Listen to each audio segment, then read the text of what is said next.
Nous allons nous lever, bien-aimés, pour la lecture de la parole.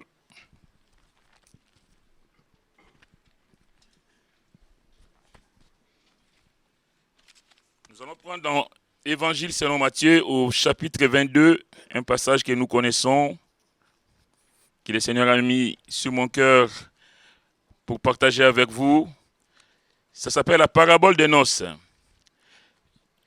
Matthieu 22, Jésus prenant la parole leur parla de nouveau en parabole et il dit: le royaume des cieux est semblable à un roi qui fit des noces pour son fils. Il envoya ses serviteurs appeler ceux qui étaient invités aux noces, mais ils ne voulurent pas venir. Il envoya encore d'autres serviteurs en disant: dites aux conviés, voici j'ai préparé mon festin, mes bœufs et mes bêtes grasses sont tués, tout est prêt, venez aux noces. Mais sans s'inquiéter de l'invitation, ils s'en allèrent, celui-ci à son champ, celui-là à son trafic, et les autres se saisirent des serviteurs, les outragèrent et les tuèrent. Le roi fit irriter, il envoya ses troupes, fit périr ses meurtriers et brûla leur ville. Alors il dit à ses serviteurs: les noces sont prêtes, mais les conviés n'en étaient pas dignes. Allez donc dans le carrefour et appelez aux noces tous ceux que vous trouverez. Ses serviteurs allèrent dans les chemins, rassemblèrent tous ceux qu'ils trouvèrent, méchants et bons, et la salle des noces fut pleine de convives. Le roi entra pour voir ceux qui étaient à table, et il aperçut là un homme qui n'avait pas revêtu un habit de noces. Il lui dit: mon ami, comment es-tu entré ici sans avoir un habit de noces? Cet homme eut la bouche fermée. Alors le roi dit aux serviteurs: liez-lui les pieds et les mains, et jetez-les dans les ténèbres du dehors, où il y aura des pleurs et des grincements des dents, car il y a beaucoup d'appelés, mais peu d'élus. Nous allons demander la grâce de Dieu. Seigneur, nous considérons le privilège que nous avons d'être à l'écoute de ta parole. Combien cette parole est bénie, combien cette parole est riche. Et ce matin, Seigneur, donne-nous de saisir ta pensée.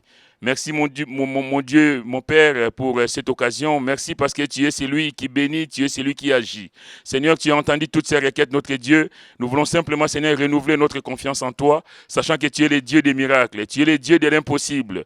Là où le monde dit que c'est fini, là où les médecins disent que nul ne peut plus rien pour toi, Seigneur, toi tu dis, Seigneur, va en paix car ta foi t'a sauvé, ta foi t'a guéri. Seigneur, tu es le Dieu tout-puissant, Seigneur. Tu dis un mot, Seigneur, et le miracle s'accomplit. Alors, Seigneur, tu as entendu ces requêtes, mon Dieu. Nous prions vraiment, Seigneur, que tu puisses vraiment te glorifier pleinement. Nous savons en qui nous croyons, Seigneur. Rien n'est impossible à toi. Nous remettons notre frère Philippe, notre sœur Rebecca, Seigneur, ce monsieur Jiménez entre tes mains, Seigneur, considérant, Seigneur, que tu as le pouvoir de les guérir, tu as le pouvoir de les rétablir dans leur santé. Merci pour tout, Seigneur. Bénis ce moment, que tout soit fait pour ta seule gloire, au nom de Jésus. Amen. Amen. Pouvez vous asseoir, bien-aimés. Nous sommes dans les temps de la fin. Nous savons, nous le disons souvent, que Jésus revient bientôt. Mais est-ce que nous considérons cette réalité? Parce que c'est une réalité. Nous voyons tous les événements autour de nous, tout ce qui se passe, tout est vraiment en train de nous montrer que le Seigneur revient bientôt. C'est une chose de dire que le Seigneur revient bientôt. Bien aimé, la question, est-ce que nous nous préparons à ce retour? C'est ça le problème. En tout cas, au travers de notre texte aujourd'hui, nous voyons que ce message, ce verset que le Seigneur nous envoie ce matin est adressé évidemment aux chrétiens que nous sommes, mais il est aussi adressé aux païens et même au peuple juif. Pourquoi? Parce qu'il y a une invitation lancée à tous les hommes, sans distinction de race, sans distinction de rang social, sans distinction de quoi que ce soit, parce que la Bible nous dit que Dieu veut que tous les hommes soient sauvés et parviennent à la connaissance de la vérité. Dieu veut le salut de tout homme. Dieu ne fait pas de distinction, comme j'ai dit tout à l'heure, des races, de comptes bancaires, de je ne sais de quoi, de rang social. Dieu veut que tous les hommes soient sauvés et parviennent à la connaissance de la vérité. 1 Timothée 2, 3 et versets 3 et 4. Cette parabole est donc prophétique et en même temps un jugement. Il annonce l'avenir, mais en même temps, c'est un jugement pour tous ceux qui refusent l'offre du salut que Dieu offre à l'humanité. Dans Éphésiens, on va prendre dans Éphésiens au chapitre 2. Vous savez, dans chacune de nos vies, il y a eu un passé. Quelquefois, les gens disent que venez comme vous êtes, mais Dieu n'a jamais dit venez comme vous êtes et restez comme vous êtes. Ce n'est pas McDo.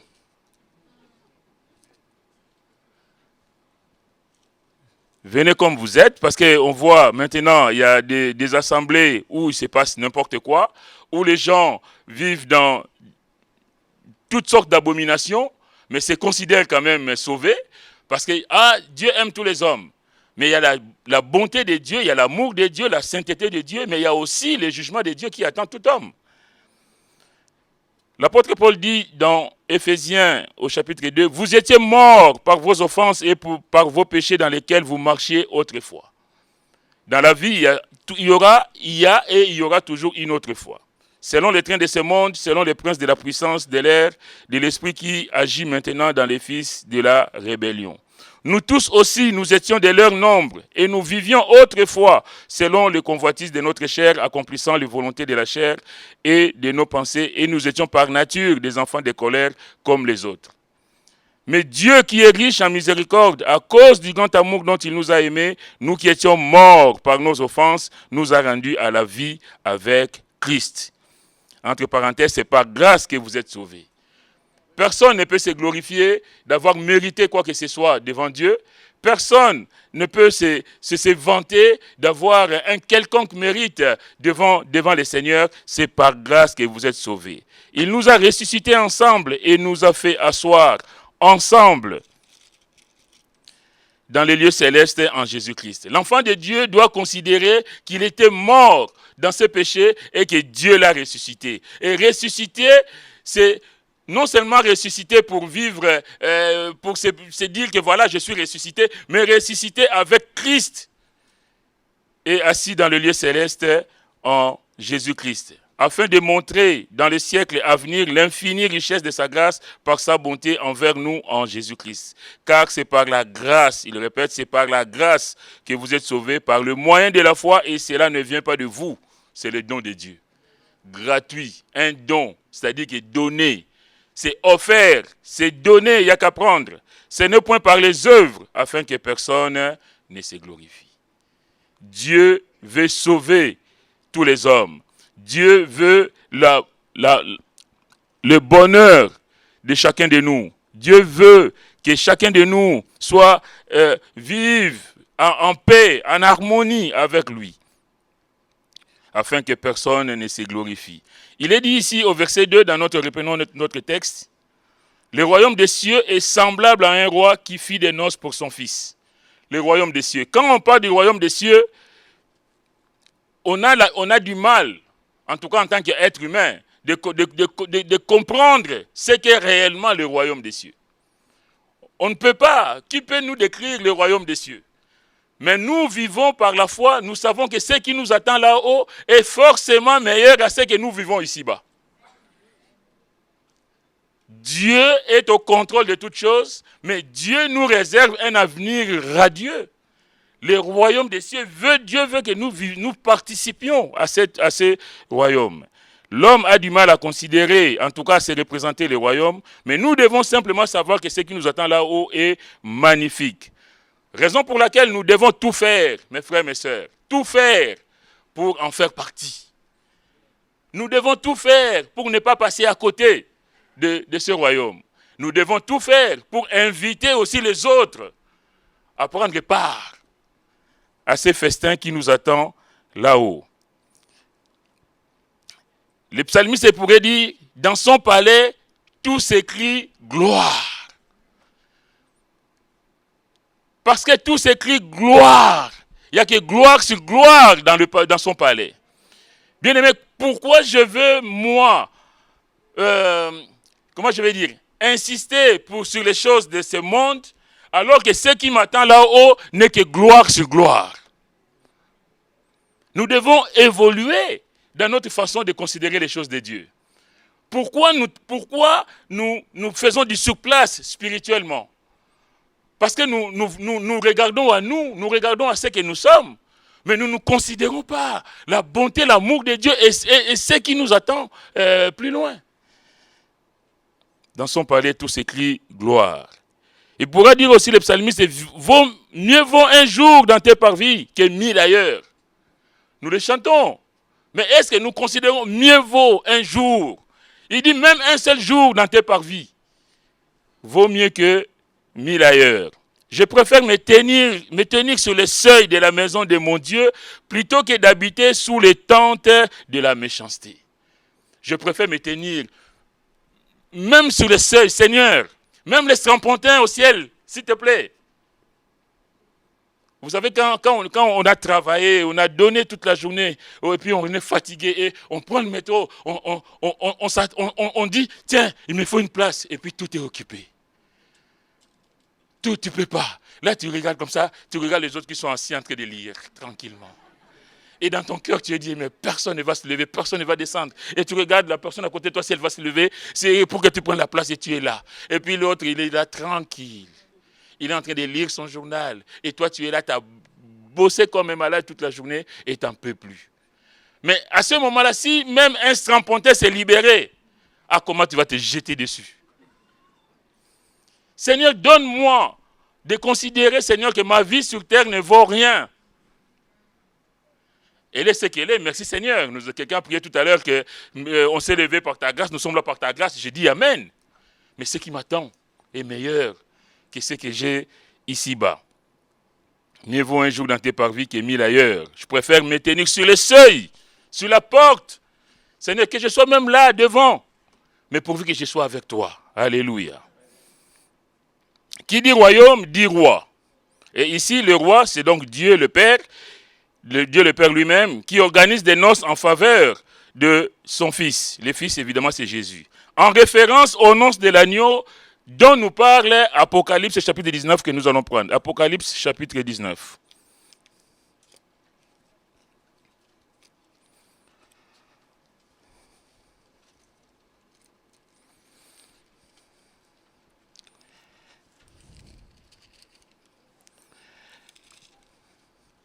Que Dieu nous aide en tout cas à aller de plus en plus loin avec lui, de plus en plus haut. Après cela, j'entendis dans le ciel comme une voix forte d'une foule nombreuse qui disait « Alléluia ! Le salut, la gloire et la puissance sont à notre Dieu, parce que ses jugements sont véritables et justes, car il a jugé la grande prostituée qui corrompait la terre par son impudicité, et il a vengé le sang de ses serviteurs en leur demandant de sa main. Et ils dirent une seconde fois, Alléluia, et sa fumée monte au siècle des siècles. Et les 24 vieillards et les 4 êtres vivants se prosternèrent et adorèrent Dieu assis sur le trône en disant, Amen, Alléluia. Et une voix sortit du trône disant, louez notre Dieu, vous tous ses serviteurs, vous qui le craignez, petits et grands. Et j'entendis comme une voix d'une foule nombreuse,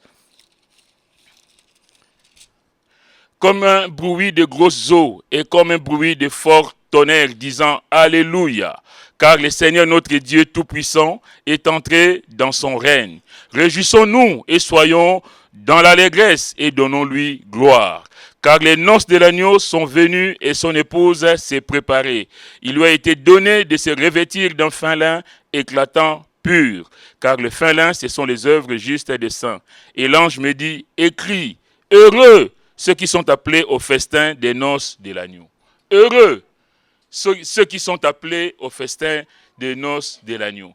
Bien-aimés, est-ce que nous nous sentons déjà, est-ce que nous sommes heureux de savoir qu'un jour, nous prendrons part à ces banquets célestes, à ces repas, à ces festins que Dieu organise pour ses enfants? L'Église, mes frères, mes sœurs, doit se préparer. Son épouse s'est préparée. Son épouse, l'épouse qui va rencontrer le mari se prépare. Regardez nos sœurs quand les jours de mariage, là, comment elles sont toutes belles. Parce que c'est le grand jour. Et pour en arriver là, il y a eu des préparations, il y a eu des répétitions, il y a eu des choses. Parce que c'est le seul jour de ta vie, en tout cas pour nous chrétiens, où tu vas te préparer de la sorte. Que Dieu nous aide. Et on dit souvent, oh, la mariée était très belle. Le marié aussi. Les mariés aussi étaient beaux, mais souvent c'est la mariée qui était très belle. L'épouse se prépare à ce moment. Il y a des mariées récentes qui me regardent d'un air un peu, qui en savent quelque chose. Parce qu'il faut passer par là. Il faut passer par là. On ne se présente pas devant le mari n'importe comment. Donc c'est un grand jour. Et on se prépare. Son épouse s'est préparée. L'église, l'épouse du Seigneur, doit se préparer à ce moment. Mes frères, mes sœurs. L'église, c'est toi, c'est moi. L'église doit savoir que ce moment va arriver. Mais comment est-ce que je peux me préparer? Comment est-ce que je vais me tenir devant l'époux? L'église doit s'apprêter donc à s'unir avec son époux. Elle doit se préparer à cet événement, à cette intimité. L'épouse doit être fière, car elle est l'élu. Vous savez, quand il est question du mariage, on n'épouse pas n'importe qui, on ne prend pas n'importe qui. En tout cas, peut-être que quand on s'est marié, quand on était dans le monde, c'est différent. Dans le monde, on va choisir peut-être la femme la plus belle, l'homme le plus beau, le plus riche. Mais pour qu'une union soit heureuse, pour qu'il y ait la joie de mes frères et mes sœurs, on trie. On va voir. Marie, bon, c'est pas elle. Seigneur, aide-moi. Et puis tu vas choisir celle qui est l'élu de ton cœur. Celle avec qui tu vas cheminer toute ta vie. Je vous dis que nous sommes dans les temps de la fin. Pourquoi? Parce que maintenant, ce n'est plus le cas. Maintenant, le matin à la mairie, l'après-midi au tribunal. Terrible. On change de mari ou de femme comme on change de vêtements. Et le monde applaudit. Et moi, je pleure. C'est pourquoi il faut se préparer, il faut prendre le temps. Et nous, l'Église, bien-aimés, nous sommes l'élus du Seigneur. Alléluia. Et l'épouse doit être fière, car elle est l'élue, elle est la choisie. Elle est celle que le Seigneur a désirée. Elle est celle que le Seigneur a voulu. Elle est celle voulue, en tout cas, par l'époux. Éphésiens, chapitre 5. Pourquoi l'Église doit se préparer? Parce que nous avons dit tout à l'heure qu'il a payé le prix. Jésus a payé pour avoir cette épouse.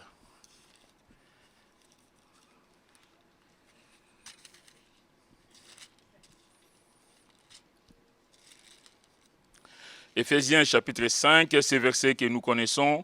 Au verset 22, c'est verset que beaucoup de nos sœurs n'aiment pas trop. Femmes, soyez soumises à vos maris comme au Seigneur.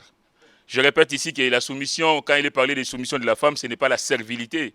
C'est juste l'obéissance à ce que vivre dans l'harmonie, conformément à la parole de Dieu.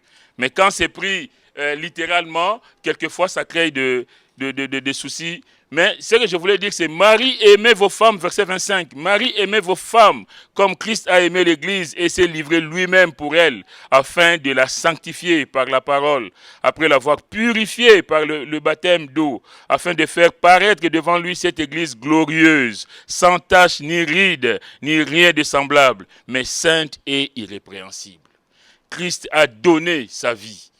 Christ s'est donné, mon frère, ma soeur, pour toi et pour moi, afin que ces jours-là, quand nous allons paraître devant lui, qu'il puisse dire, voici, c'est celle qui est chair de ma chair, os de mes os. Alléluia. Parce que nous sommes unis, nous sommes ensemble avec le Seigneur.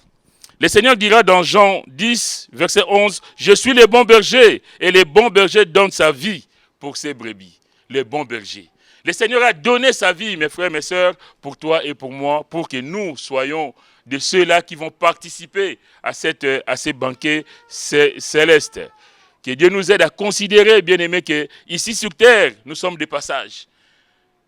La vie sur terre est éphémère. Tout ce que nous avons, on va le laisser un jour. Le compte bancaire, ça va rester. Le beau vêtement, ça va rester. Même ton travail que tu aimes tant, tu vas le laisser un jour. Mais ce qui nous attend est plus important que ce que nous avons ici-bas. Considérez que nous sommes de passage. Considérez que nous sommes de pèlerins sur cette terre. Et vivre tout pour la gloire du Seigneur. Au ciel, ce sera la communion parfaite. L'Église sera au bénéfice de l'amour, de l'attention extraordinaire, de la gloire de son époux. Non pour un temps, mais pour l'éternité. Je vais dire quelle grâce, quel privilège. Revenons à notre texte du jour, parce que ce n'est pas fini. Au verset 3, il est dit, il envoya, donc il y a le roi qui organise le festin, et il envoya ses serviteurs appeler ceux qui étaient invités aux noces, mais ils ne voulurent pas venir. Quelle déception. Il envoie ses serviteurs. Allez, cherchez mes invités. Il envoie les voitures que vous voulez. Allez me chercher tous ces invités afin que la fête soit belle. Mais la Bible dit, et ils ne voulurent pas venir. Il a tout fait, mais il refuse de venir. À 2 reprises, au moins, le roi a invité les gens sans réponse positive. Il a invité, il a préparé, et personne ne veut venir. Ici, on peut penser qu'il s'agit d'Israël, le peuple à qui Dieu a envoyé d'abord le Seigneur, le Messie, et ils ne l'ont pas accepté, ils l'ont crucifié, crucifie-le, il a été crucifié, et Dieu a envoyé des apôtres, des gens qui ont encore parlé du Seigneur. Je pense ici à Pierre quand il dit dans Acte 3, « C'est à vous premièrement que Dieu, ayant suscité son serviteur, l'a envoyé pour vous bénir en détournant chacun de vous de ses iniquités. » C'est à vous d'abord.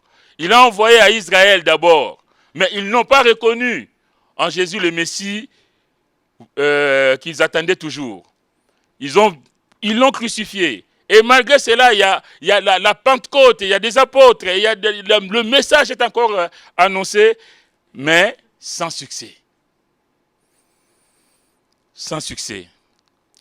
Au verset 4, il envoya encore d'autres serviteurs, dont je disais qu'après le Seigneur, il y a eu encore des gens qui ont annoncé le message du salut, en disant, dites aux conviés, voici j'ai préparé mon festin, mes bœufs et mes bêtes grasses sont tués, tout est prêt, venez aux noces. Je vois le cœur de cette personne qui dit qui insiste, qui appelle, qui relance, venez parce que tout est prêt, j'ai déjà tout mis, tout est prêt, il n'y a qu'à venir se servir. Tout est préparé, il n'y a rien à faire. Dans ce que le Seigneur offre, mes frères et mes sœurs, il n'y a rien à faire, il n'y a rien à ajouter ni à retrancher. Le salut est préparé pour tous les hommes. L'homme n'a rien à faire, Dieu a tout fait. L'homme n'a rien à faire. Tu n'as pas à chercher de midi à 14h, je ne sais pas, pour justifier quoi que ce soit. Dieu a tout fait. Il n'y a qu'à prendre. Aussi bien pour Israël que pour nous qui sommes ici présents. Il donne gratuitement et l'homme doit prendre, accepter l'invitation par la foi, ça s'appelle la grâce. Il a tout préparé, il a tout fait et en plus il insiste. Dites-leur que la table est prête, j'ai tué le bœuf, tout ça, tout ce que vous voulez, venez vous servir. Tout est prêt, c'est-à-dire que Dieu n'a rien laissé au hasard. Le salut, ce n'est pas quelque chose de... On n'est pas dans le hasard. Avec Dieu, il n'y a pas de hasard. Dieu n'a rien laissé au hasard. Il n'a rien oublié pour que le salut soit parfait. Le salut en Jésus-Christ, c'est quelque chose, c'est la perfection. Il n'y a rien à rajouter, rien à enlever. Raison pour laquelle le Seigneur pouvait dire sur la croix, tout est accompli. Tout. Absolument tout. D'autres versions disent, tout est payé. Il a payé ma dette à la croix. Il a pris mon péché, oui, mais oui, il a tout pris. Maintenant, toi, tu n'as qu'à rentrer. La porte est ouverte. Tu n'auras même pas besoin de se rapporter, tu auras le fauteuil. Un vrai fauteuil au ciel pour toi. Que Dieu nous aide. Tout est prêt. C'est triste, parce que tout est prêt, mais la suite. Au verset 5. Mais sans s'inquiéter de l'invitation, ils s'en allèrent. Celui-ci à son champ, celui-là à son trafic, et les autres se saisirent des serviteurs, les outragèrent et les tuèrent. Sans s'inquiéter de l'invitation. Dieu a parlé, Dieu a proposé, Dieu a reparlé, a reproposé, et puis l'homme est resté indifférent. Combien d'entre nous aussi, Dieu nous parle, Dieu nous interpelle, Dieu nous envoie des messages de toutes sortes, Dieu rappelle, et puis on s'est dit, lui là, il n'a qu'à parler.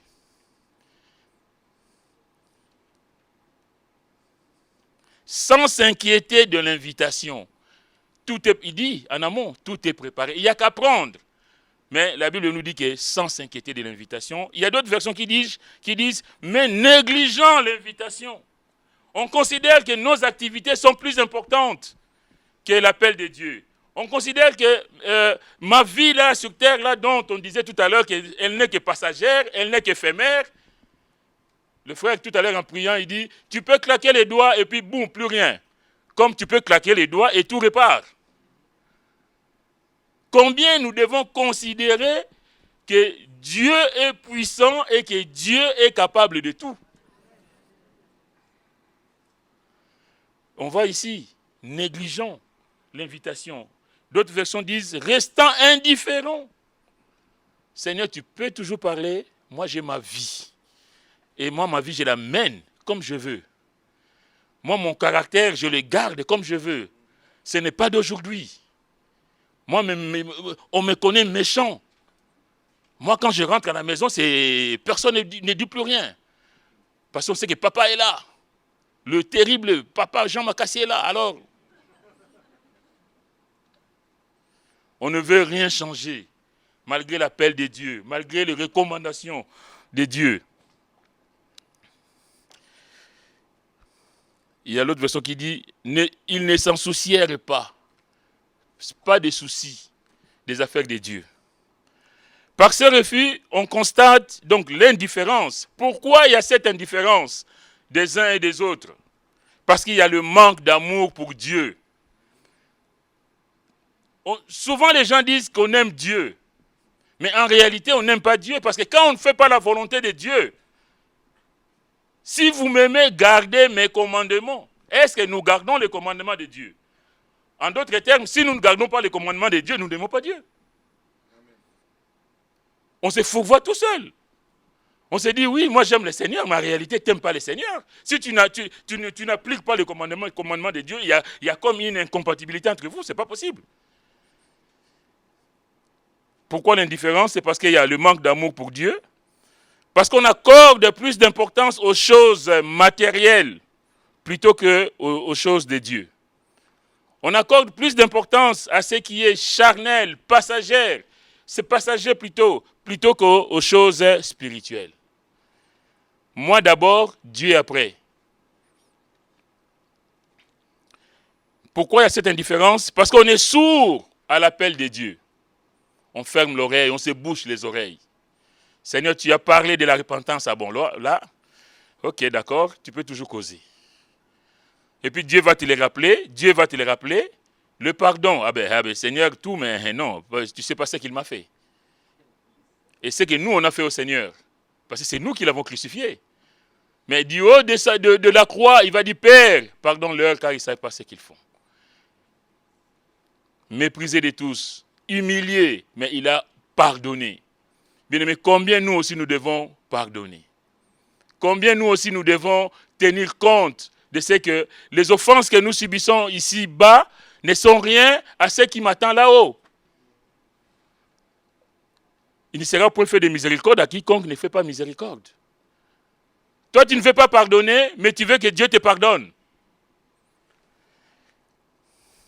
Être sourd à l'appel de Dieu.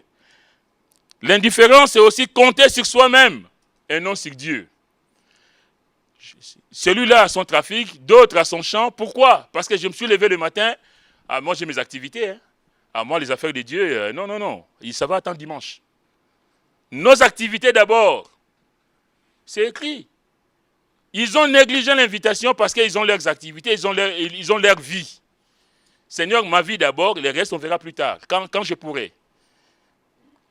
Ils comptent sur eux-mêmes, non sur Dieu. Oublions que celui qui détient le souffle de la vie, c'est lui, c'est le Seigneur. Qu'ils n'iraient pas à leur trafic ni à leur champ s'ils décidaient le contraire.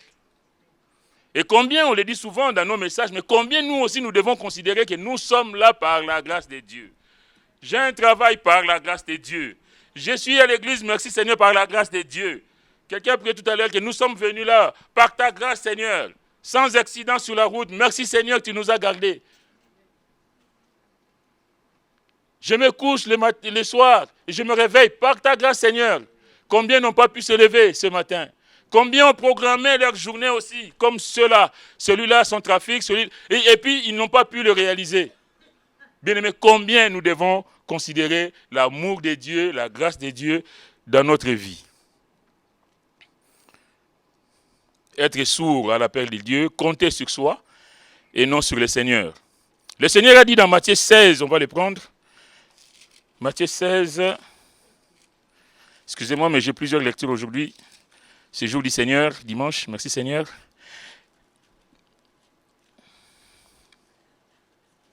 Oui, Matthieu chapitre 16, oui, nous y sommes, au verset 24. On va prendre la partie du verset 24. Alors Jésus dit à ses disciples, « Si quelqu'un veut venir après moi, qu'il renonce à lui-même, qu'il se charge de sa croix et qu'il me suive. » Quelquefois, nous suivons le Seigneur, mais sans renoncer à nous-mêmes. On fait les choses à l'envers. Si on considère comment on évolue, comment le verset dit, si quelqu'un veut venir après moi, qu'il renonce d'abord à lui-même, qu'il se charge de sa croix et qu'il me suive. Quelquefois, nous, chrétiens, je l'ai dit parce que c'est nous avons la Bible, et nous suivons le Seigneur, en tout cas, nous prétendons suivre le Seigneur sans avoir renoncé à nous-mêmes et sans avoir évidemment porté la croix. Seigneur, ta croix, tu la gardes. Il continue, car celui qui voudra sauver sa vie la perdra, mais celui qui la perdra à cause de moi la trouvera. Et que servirait-il à un homme de gagner tout le monde s'il perdait son âme? Ou que donnerait un homme en échange de son âme? Car le Fils de l'homme doit venir dans la gloire de son Père avec ses anges, et alors il rendra à chacun selon ses œuvres. Il rendra à chacun selon ses œuvres. Que Dieu nous aide à comprendre cette vérité. Dieu rendra à chacun selon ses œuvres. On peut se faire des illusions nous-mêmes, mais Dieu connaît les cœurs. Si quelqu'un veut venir après moi, qu'il renonce à lui-même, qu'il se charge de sa croix et qu'il me suive. Quelqu'un a dit, des multitudes se trouveront en enfer, non parce qu'ils transgressent ouvertement les 10 commandements, mais parce qu'ils attribuent peu de valeur à Dieu. Beaucoup se trouveront en enfer. Il y a un message du pasteur Lindema qui dit, que je l'ai vu, qui dit que tous les chrétiens n'iront pas au ciel. Forcément, si on est à l'église sans chercher à renaître, sans chercher à mettre sa vie en règle avec le Seigneur, on a beau être présent à l'église, mais il n'y a rien entre nous et le Seigneur. Malheureusement. Donc cet homme a dit, des multitudes se trouveront en enfer, non parce qu'ils transgressent ouvertement les 10 commandements, mais parce qu'ils attribuent peu de valeur au Seigneur. On pense que nous sommes maîtres de nous-mêmes et nous faisons ce que nous voulons. Donc la première cause, c'est l'indifférence. On voit, on ne répond pas à l'appel de Dieu, on méprise Dieu, on n'aime pas le Seigneur. La deuxième cause de ce refus, donc les gens vont oublier Dieu, c'est parce qu'il y a la haine contre le roi et contre son système. L'homme, nous, en tout cas, dans la vie, les gens n'aiment pas ce que Dieu a établi. Dieu a donné sa parole, Dieu nous oriente dans son système, que nous vivions comme lui, il le désire, mais le monde nous impose des choses qui ne sont pas pour la gloire de Dieu, que nous, en tant que chrétiens, nous ne devons pas accepter. Le monde est en guerre contre le Seigneur. Mais malheureusement, quelquefois, même le chrétien, certains chrétiens, tout en étant à l'église, en tout cas quand je dis chrétien, donc je mets vraiment des guillemets, c'est des gens qui sont aussi en guerre contre les seigneurs. Ils veulent, tout en étant à l'église, conserver les systèmes du monde. Ici, on parlait du mariage. L'homme quittera son père, sa mère s'attachera à sa femme, et les deux deviendront une seule chair, que l'homme ne sait pas parce que Dieu a uni ou ce que Dieu a joint. Mais combien de chrétiens sont dans le boxing à la maison? Et on connaît la parole. On refuse de se pardonner. On continue à garder son tempérament de dur, de méchant ou de méchante. Parce que quelque part, je vais vous dire honnêtement, quelquefois j'ai l'impression que ce qui se passe dans des vies, dans des familles, j'ai l'impression qu'on n'a jamais connu le Seigneur. Que c'est beaucoup de gens, quand on considère leur vie, ou nous en tant que pasteurs, on écoute beaucoup de choses, et on dit, mais est-ce que cette personne a vraiment rencontré le Jésus que moi je connais? Le Dieu d'amour, le Dieu de paix, le Dieu de miséricorde. Que Dieu nous aide. Il y a la haine. On n'aime pas le roi. D'ailleurs, c'est le Seigneur qui le dit dans la parabole des 10 mines, où il dit qu'il va se faire investir pour venir régner. Ils disent, mais ses concitoyens le haïssaient. Vous trouvez dans Luc 19, au verset 14. Ses concitoyens le haïssaient. Nous ne voulons pas que cet homme règne sur nous. Il y a la haine. On ne veut pas que Dieu règne. On ferme la porte au Seigneur. On privilégie les choses, les systèmes que le monde nous offre parce que c'est plus facile. C'est plus facile de faire ce que le monde veut plutôt que d'obéir à la parole de Dieu. Tout à l'heure, avec le frère John qui était en Allemagne, il me parlait tout à l'heure, il me disait que là où il était, dans une ville, la ville où il était, il y a beaucoup de chrétiens et il y a des familles nombreuses. Je lui ai dit, et pour cause. Dieu n'a jamais restreint, n'a jamais fait la restriction familiale à 2-3 enfants, ou même à un seul enfant. Dieu a dit, allez, multipliez, soyez féconds. Amen. Merci pour les petits amen, mais les gens se battent avec les pilules. La femme qui a oublié sa pilule, c'est comme si elle a oublié de manger. Seigneur.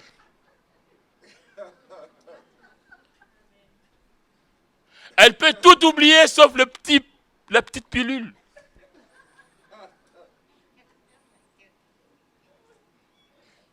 Mais laissez-moi vous dire que si Dieu donne, Dieu pourvoira.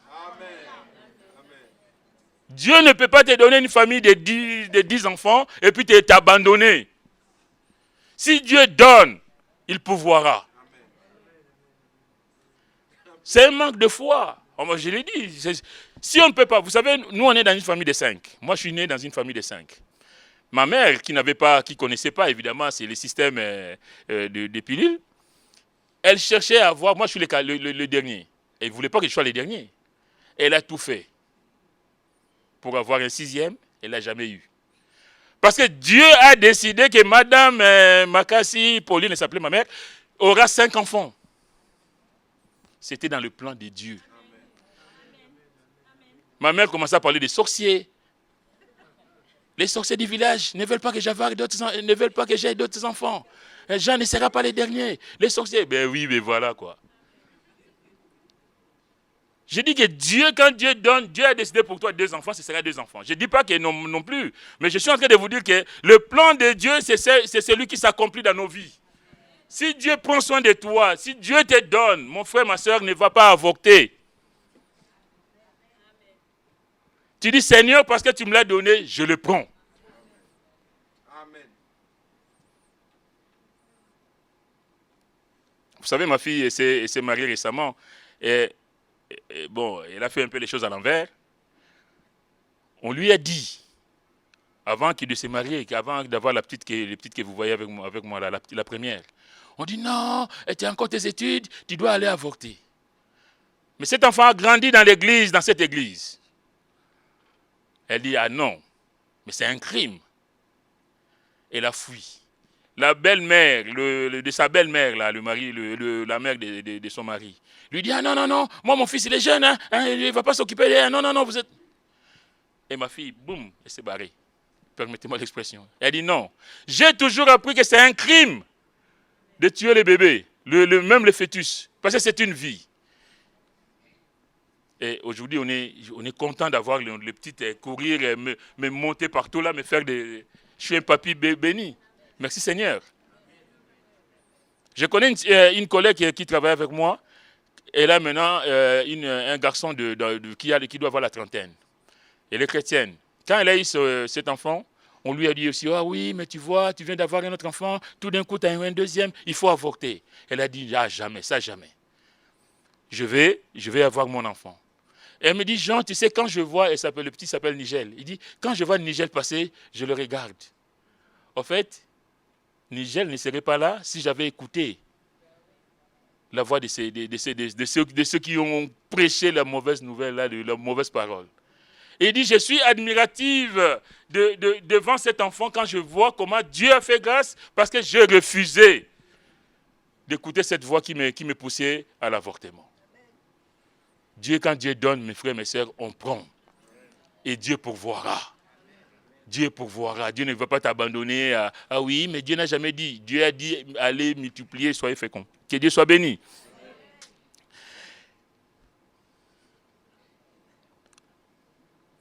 Alors, conséquence de ces rejets. Évidemment, Dieu ne va pas se laisser faire non plus. Il a envoyé une fois, 2 fois, ils vont même tuer ses serviteurs. Nous connaissons l'histoire. Au verset 7, il est dit, le roi fit irriter, il envoya ses troupes et fit périr ses meurtriers et brûla leur vie. Dieu est en colère quand sa parole n'est pas écoutée. Dieu est en colère quand il a multiplié des messages à ton égard, à mon égard, et qu'on est resté impassible. On est resté imperméable au message du Seigneur. Dieu est en colère. On le voit ici, et le roi fut irrité du fait de ce rejet. Mais, bien aimé, beaucoup passeront l'éternité en enfer à cause de leur indifférence, de leur attachement au matérialisme, aux choses de ce monde, et surtout à la haine de Dieu. Ils n'aiment pas Dieu. Il y en a qui disent ni Dieu ni maître. Mais si ni Dieu ni maître, mais tu as l'autre, forcément. Tu as les diables avec toi. Et les diables se feront un malin plaisir de partager, de te recevoir en enfer. Au verset 8, alors il dit à ses serviteurs, les noces sont prêtes, mais les conviés n'en étaient pas dignes. Les conviés n'en étaient pas dignes. Il a préparé sa table, il a préparé le noce, et voilà que les conviés n'en étaient pas dignes. Le Seigneur est donc obligé de faire ce triste constat, qu'il a donné, qu'il a tout fait, mais personne n'est venu. Personne n'a répondu à son appel. Bien-aimé, si l'on n'est pas digne de Dieu, Dieu se passera de nous. Si Dieu te donne, si Dieu prend soin de toi, si Dieu ouvre des opportunités pour toi et que toi tu refuses ces opportunités, Dieu passera outre. Parce que Dieu ne va pas s'éterniser à te supplier. Dieu t'appelle à un certain comportement, à une certaine conduite, à un certain changement, en tout cas à adopter quelque chose, et puis toi tu dis non. Il y a même quelquefois des appels. Dieu t'appelle à les servir, tu dis non, moi je ne peux pas. Ah Seigneur, tout sauf moi.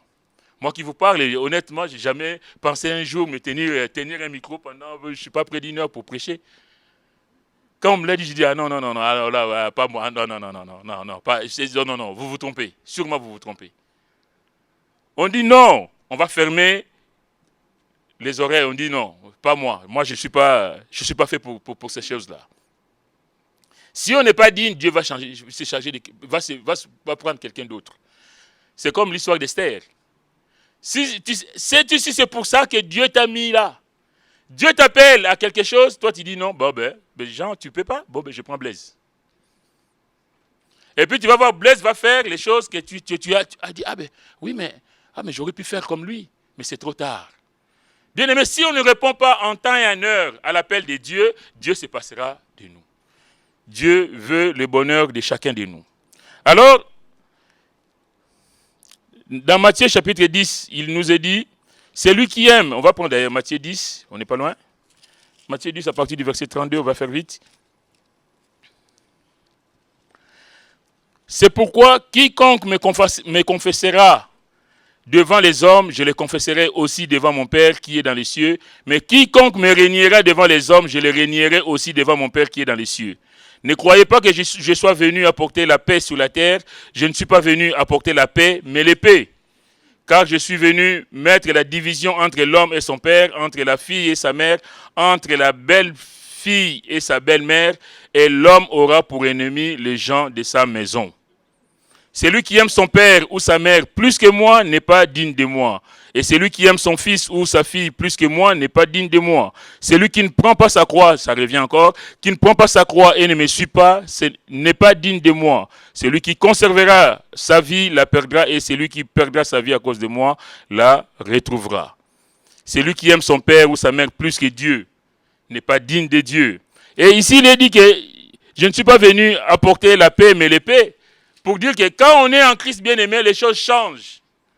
Tu vas être victime de la haine, du rejet, du mépris. Et tout c'est pour la... J'ai choisi. Il y a des familles où, surtout dans des pays musulmans, où parce que les gens se tournent vers le Seigneur, ils sont bannis, maudits. Mais si toi tu me maudis, mais moi Dieu me bénit. Merci Seigneur. Celui qui aime son père ou sa mère plus que moi n'est pas digne de moi. Celui qui ne prend pas sa croix et ne me suit pas n'est pas digne de moi. Alors, il va dire, allez dans le carrefour et appelez aux noces tous ceux que vous trouverez. Dieu s'est passé de ceux qui ont refusé son appel. J'ai dit tout à l'heure que si on refuse ce que Dieu nous propose, Dieu se passera de nous. Dieu ne sera pas là à nous supplier parce qu'il n'y a pas que nous. Nul n'est irremplaçable. Dieu peut se passer de toi et de moi parce qu'il y a d'autres personnes qui peuvent être même mieux que nous. Mais c'est une grâce que nous servions par exemple le Seigneur. Au verset 9, il dit, allez donc dans le carrefour et appelez aux noces tous ceux que vous trouverez. Allez dans le carrefour. Ça rejoint ce que nous dit dans Marc 16, 15, allez par tout le monde et prêchez la bonne nouvelle à toute la création. Dieu envoie et dit, allez dans le carrefour, appelez tout le monde, tout ce que vous trouverez. Il précise, hein? Tout ce que vous trouverez. Il n'y a pas de limitation. Il n'y a pas de caractère, non, il n'y a pas de consignes restrictives, que les grands, les petits, les moyens, non, tout ce que vous trouverez. Que Dieu nous aide, je fais vite parce que l'heure avance. On voit ici combien la volonté de Dieu est de sauver tous les hommes. Dieu veut que tous les hommes soient sauvés, que tous les hommes parviennent à la connaissance de la vérité. La Bible nous dit que cette bonne nouvelle du royaume sera prêchée dans le monde entier pour servir de témoignage à toutes les nations, alors viendra la fin. La fin ne viendra pas si la bonne nouvelle n'est pas annoncée partout.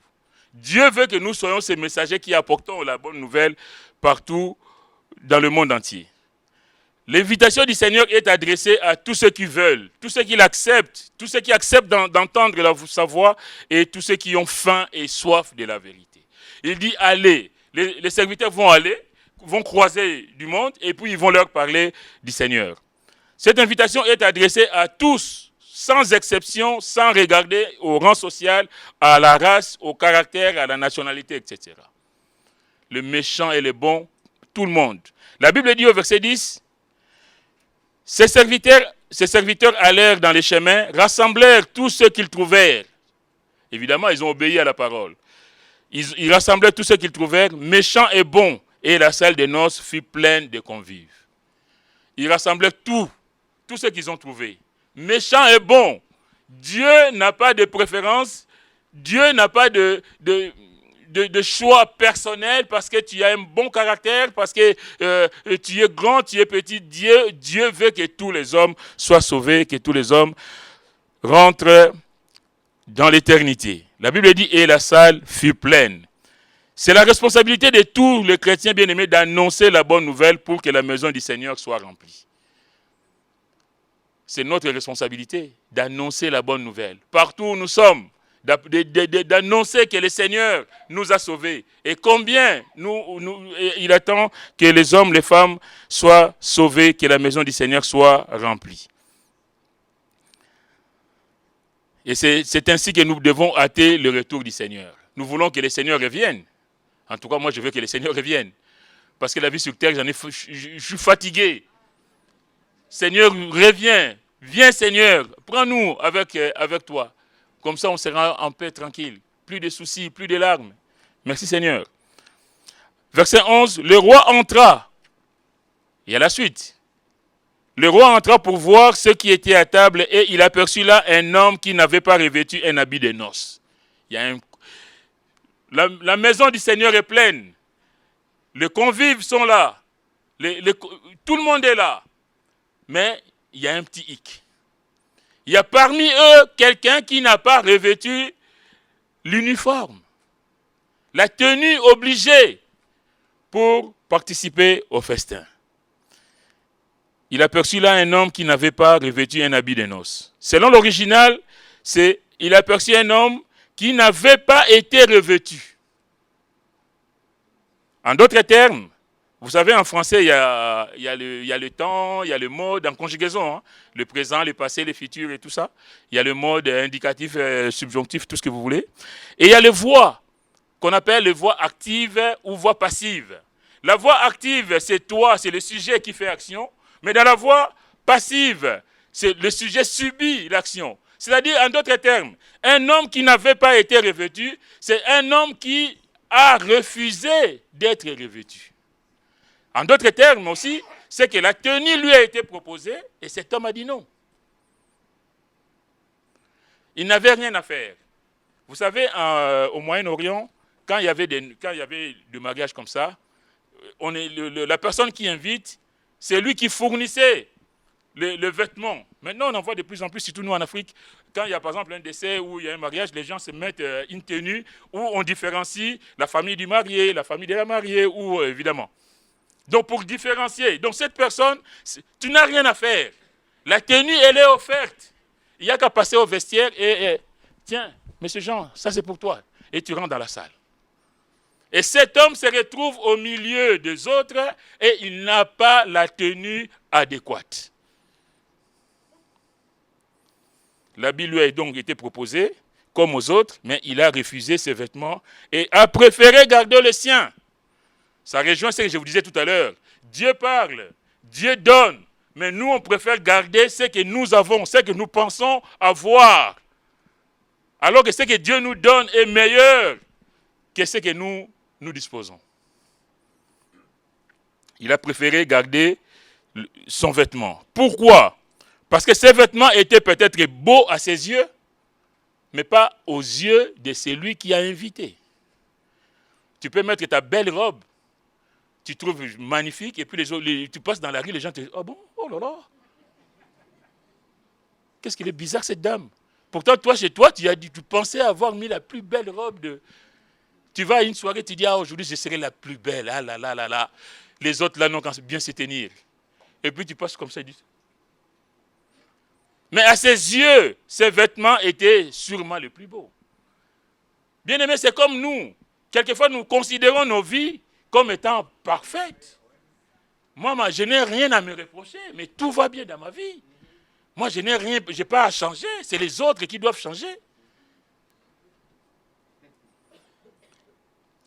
Cet homme n'avait que faire de la règle du roi, qui voulait que tout le monde soit revêtu.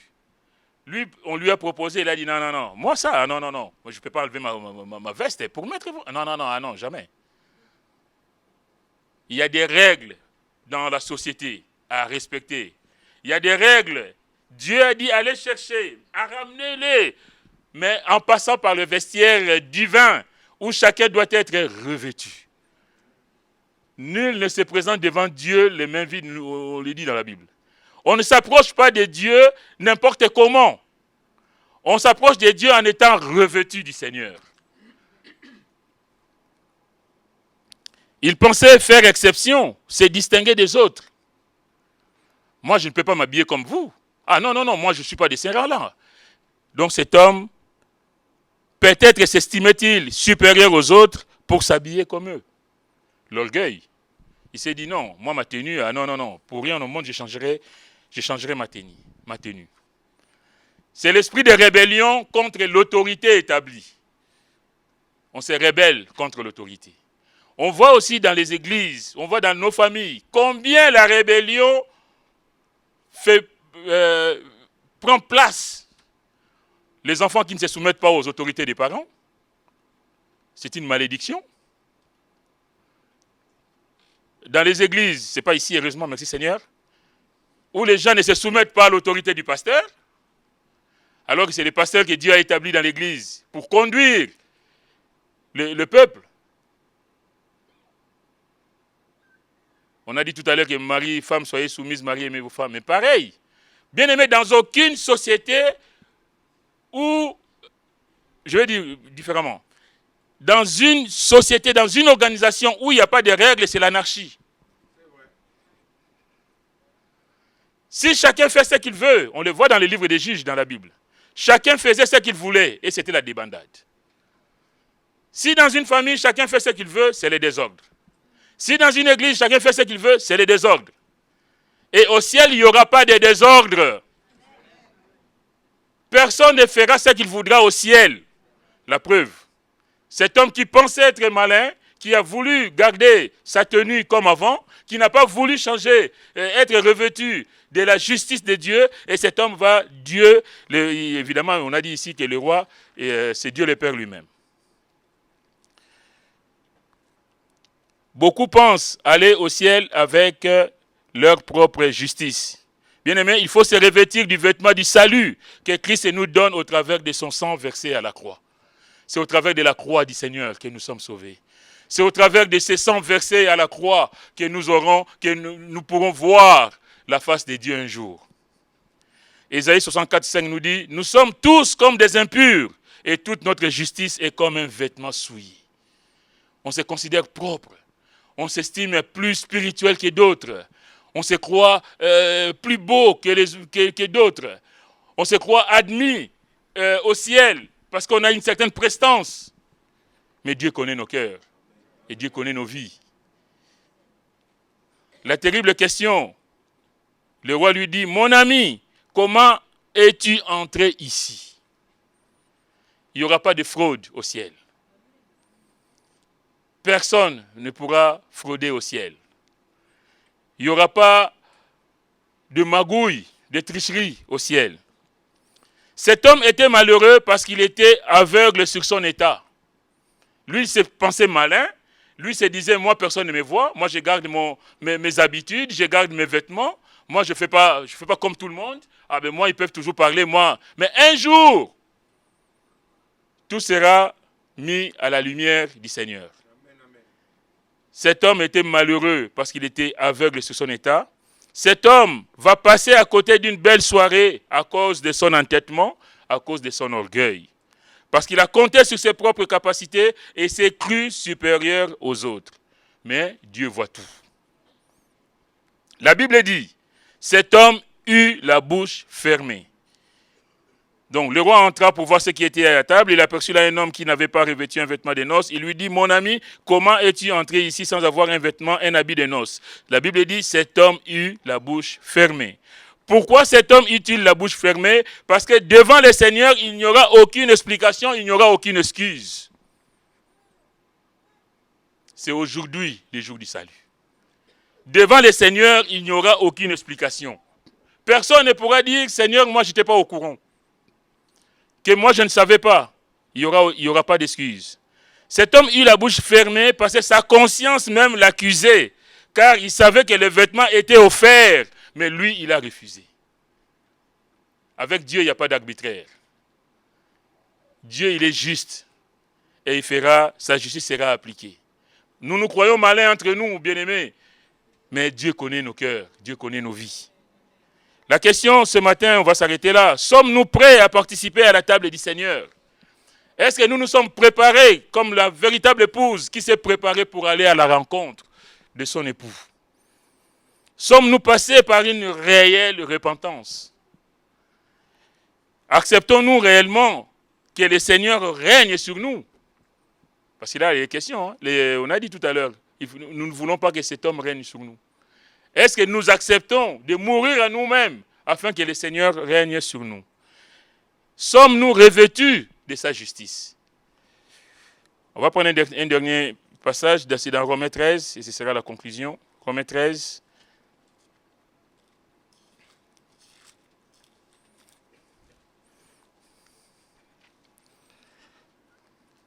Déjà, on parlait de l'autorité tout à l'heure. La Bible dit au verset 1er que toute personne soit soumise aux autorités supérieures, car il n'y a point d'autorité qui ne vienne de Dieu.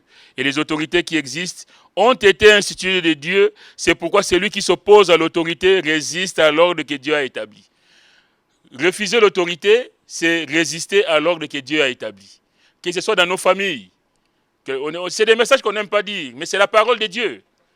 Quand on n'est pas soumis, comme dit la parole, quand on n'aime pas sa femme, comme dit la parole, quand les enfants sont rebelles aux parents, il y a un problème. On se rebelle contre Dieu, contre l'autorité que Dieu lui-même a établie. Et la Bible dit, et ceux qui résistent attireront une condamnation sur eux-mêmes. Raison pour laquelle, laissez-moi encore vous dire ce matin, qu'il y aura des surprises au ciel. Il y aura des surprises. Peut-être que tu te fais tout bien. Peut-être que tu as une vie spirituelle épanouie, j'en sais rien. Mais peut-être que tu as un problème avec l'autorité. Peut-être toi tu dis, non, moi mon mari peut toujours parler, mais moi ici c'est moi. Ah, on est au 21e siècle.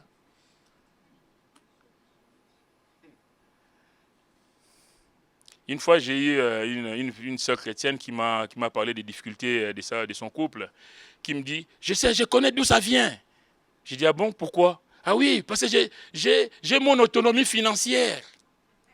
Oh Seigneur mon Dieu, j'ai pleuré dans mon cœur. Et moi je savais maintenant d'où venaient les problèmes. C'était l'autonomie financière. Elle se croit autonome financièrement, donc elle doit tout se permettre. Quelle folie, mes sœurs, quelle folie. Que Dieu nous aide. On aura peut-être le temps une autre fois, mais là, bon, le temps presse. En tout cas, c'est la parole de Dieu. Au verset, ce que je voulais vous dire, c'est au verset 8. Ne devez rien à personne si ce n'est de vous aimer les uns les autres, car celui qui aime les autres a accompli la loi. En effet, le commandement, tu ne commettras point d'adultère, tu ne tueras point, tu ne déroberas point, tu ne convoiteras point. Et ce qu'il peut encore y avoir se résume dans cette parole, tu aimeras ton prochain comme toi-même. Évidemment, tu aimes d'abord Dieu et tu aimeras ton prochain comme toi-même. L'amour ne fait point de mal au prochain, l'amour est donc l'accomplissement de la loi. Cela importe d'autant plus que vous savez en quel temps nous sommes. C'est l'heure de vous réveiller enfin du sommeil, car maintenant le salut est plus près de nous que lorsque nous avons cru. Bien-aimés, le Seigneur est là, le Seigneur est à la porte, Jésus revient. C'est l'heure de nous réveiller de notre sommeil. La nuit est avancée, verset 12, les jours approchent. Dépouillons-nous donc des œuvres des ténèbres et revêtons les armes de la lumière. Marchons honnêtement comme en plein jour, loin des excès et des livrogneries, de la luxure et de l'impudicité, des querelles et des jalousies. Mais revêtez-vous du Seigneur Jésus-Christ et n'ayez pas soin de la chair pour en satisfaire les convoitises. Revêtez-vous du Seigneur Jésus-Christ et n'ayez pas soin de la chair pour en satisfaire les convoitises. Je laisse la place au pasteur, que Dieu vous bénisse.